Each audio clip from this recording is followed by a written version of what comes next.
ការស្វែងរកជាងដែលតម្លើងកាមេរ៉ាតាមផ្ទះរបស់បងប្អូនគឺងាយស្រួលបំផុតប៉ុន្តែសួរថា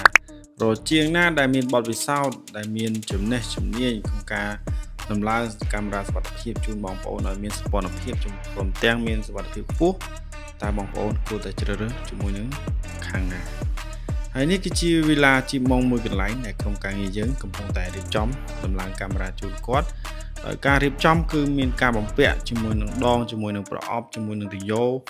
រៀបចំឲ្យធ្វើម៉េចឲ្យផ្ទះគាត់មានសោភ័ណភាពឲ្យសមជាមួយនឹងតម្លៃដែលគាត់បានចំណាយជាមួយនឹងខាងយើងអញ្ចឹងធានាថាបងប្អូនជាសេវាកម្មពីខាង Link Electronic តែងតែទទួលបាននូវសេវាកម្មមួយដែលសុវត្ថិភាពព្រមទាំងសោភ័ណភាពខ្ពស់ដោយកាមេរ៉ានេះពេលដែលយើងចាប់រួចរាល់គឺវាមានរូបភាពបែបនេះហើយព្រមទាំងមានសោភ័ណភាពស្អាតតែម្ដង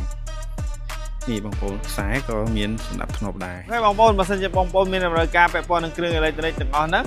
យើងមានរៀបចំជូនបងប្អូនមួយកញ្ចប់តែម្ដងមិនថា speaker មិនថា network មិនថាដុំ Wi-Fi មិនថាកាមេរ៉ាសុវត្ថិភាពអីផ្សេងៗទេឲ្យតែតាក់ទងមក Link Electronic យើងមាន solution ជូនបងប្អូនគ្រប់គ្នាតែម្ដង